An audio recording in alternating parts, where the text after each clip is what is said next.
अरावली के बाद क्या? एक खामोश तबाही जो आ रही है। सोचो, आज से 10 साल बाद दिल्ली एनसीआर की हवा में सांस लेना लग्जरी बन चुका होगा। राजस्थान का रेगिस्तान सिर्फ राजस्थान तक सीमित नहीं रहेगा। और तब लोग पूछेंगे, ये सब अचानक कैसे हो गया? पर सच ये है, ये अचानक नहीं होगा, ये प्लान के साथ होगा।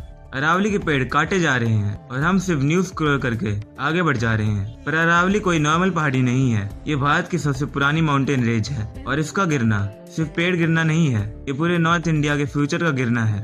अरावली रेंज जो गुजरात से दिल्ली तक फैली हुई है, सिर्फ एक पहाड़ी नहीं है, ये एक फील्ड है। ये थार डेजर्ट को रोक कर रखती है, ये दिल्ली एनसीआर को डस्ट स्टॉर्म से बचाती है, ये ग्राउंड वाटर रिचार्ज करती है, ये हीट वेव्स को कंट्रोल करती है और सबसे इम्पोर्टेंट, ये क्लाइमेट का साइलेंट प्रोटेक्टर है।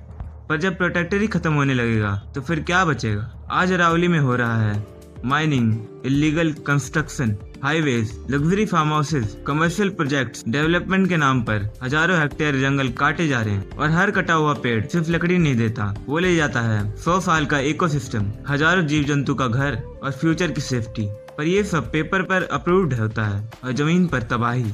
अरावली कमजोर हुई तो सबसे पहला अटैक होगा हवा से। डस्ट स्टॉर्म दिल्ली एनसीआर में आम हो जाएंगे। एक 500 नहीं 700 तक पहुंच जाएगा। स्कूल्स बंद होंगे, मास्क नॉर्मल लाइफस्टाइल बन जाएगा। और गर्मी सोचो, 48 डिग्री सेल्सियस, फिर 50 डिग्री सेल्सियस, फिर 52। एसी भी फेल हो जाएगा, बिजली नहीं होगी, पानी नहीं होगा। और तब सिर्फ एक सवाल होगा, हमने टाइम पर कुछ नहीं किया, क्यों?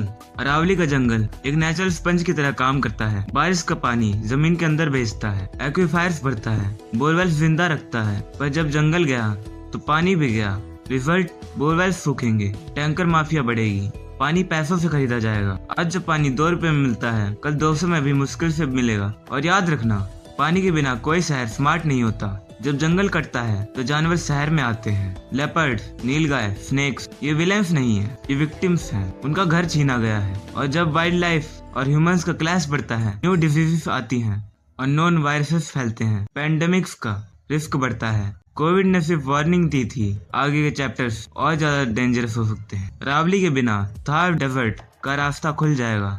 मतलब राजस्थान का डेजर्ट हरियाणा तक, हरियाणा का डेजर्ट दिल्ली तक, दिल्ली का फ्यूचर एक ड्राई डस्टी बॉल। इस प्रोसेस को कहते हैं डिजर्टिफिकेशन। और एक बार शुरू हो गया तो रिवर्स करना ऑलमोस्ट इम्पॉसिबल है। ये वीडियो सिर्फ इंफॉर्मेशन नहीं है, ये एक अलार्म है। अरावली को बचाना मतलब अपनी सांस बचाना, अपने बच्चों का फ्यूचर बचाना, भारत के क्लाइमेट को बचाना। गवर्नमेंट, सिस्टम, पॉलिसीज सब अपनी जगह है, पर अगर हम आवाज नहीं उठाएंगे तो कल सिर्फ एक लाइन बचेगी, यहाँ कभी जंगल हुआ करता था। सोच समझ कर डिसाइड करो, कॉल करना है या स्टैंड लेना है, क्योंकि नेचर कभी माफ नहीं करता। अरावली सिर्फ एक माउंटेन रेंज नहीं है, ये मिलियंस ऑफ पीपल के लिए लाइफ सपोर्ट है। Tree cutting short term benefits दे सकता है, लेकिन लॉन्ग टर्म डैमेज इरिवर्सिबल होता है। अरावली को प्रोटेक्ट करना चॉइस नहीं है, ये नेसेसिटी है। सवाल ये नहीं है कि अरावली हमें क्या देती है, सवाल ये है जब अरावली नहीं रहेगी तब क्या बचेगा।